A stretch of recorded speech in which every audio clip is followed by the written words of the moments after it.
Welcome to this first episode in a new series that I'm going to be working on, which is called John's Journal. And it's a journal in a couple of different ways.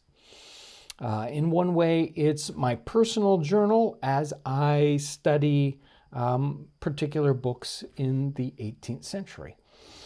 But the books that I want to specifically target for studying here are journals, individuals journaling and memoirs, talking about their personal lives in the 18th century. We can study history in so many different ways. You know, there's the big geopolitical histories, like history books that we get. There are books that are specifically about material culture and the things of history, the particular items. We could study geography or economic history, but since I'm just a person, I want to understand the people of the 18th century and specifically what they're thinking, right? What are the philosophies, the ideas that they're basing their ideas on, and what they do, how they're feeling, and I want to know that because that's how I interact with the world, sort of day to day as a person. I don't interact as a country or as an economy or as a thing. So I think it's important to understand what people are thinking in the 18th century. And I think it can help us a lot. It can ground us in the similarities that we have with the individuals in the 18th century. Everybody's just a person, right? And we're all basically the same, but we have different experiences, and that leads us to come to different conclusions or have different philosophies.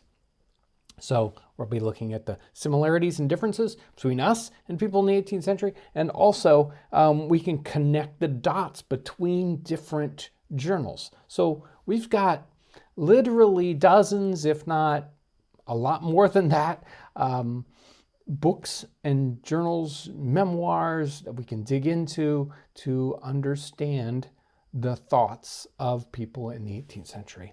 And I wanted to begin with the idea of beginning a journal. Perfect example here is in the journal of Nicholas Creswell, 1774. He's a young man in Great Britain, and he wants to explore the New World and see if America is the place where he should be.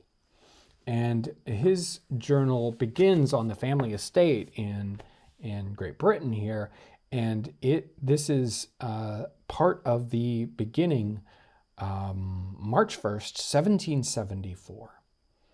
I have been studying and deliberating for a long time how to shape my course in the world, and in this day come to a determined resolution to go into America, be the consequences what it will.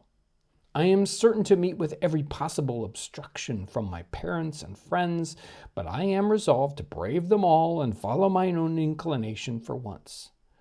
From the best accounts I have been able to get, and from my own idea of the country, I am sensible a person with a small fortune may live better and make greater improvements in America than he can possibly do in England, especially in the farming way, as this is the business I've been brought up to. I've made it my study to inquire more particulars about it. The land, I am told, is good, the price is very low, and consequently agriculture must be in its infant state. The climate must be good on some part of the continent, for it is all climates in extent. And he ends this first journal entry, and he says, "Determined to keep a daily and impartial journal from this day, by which I hope to square my future conduct." So he's doing this so that he can look back at this from the future and understand why he did what he did. And I think that's an extraordinarily important thing that I don't do. You know, I don't necessarily kind of go back and look at a journal and say, oh, that's why I made such and such a decision. It's easy for us to retrofit ideas. Things happen in the future and you're like, oh yeah, I did this because. It's like, you may not have done that because of any particular reason. Wonderful beginning to a journal. And he's, especially in that first couple weeks, when he's trying to get away from the estate in England, he does set down some sort of beginning groundwork for how he wants to act in this circumstance, what he's doing it for, and we'll study that just a little bit more.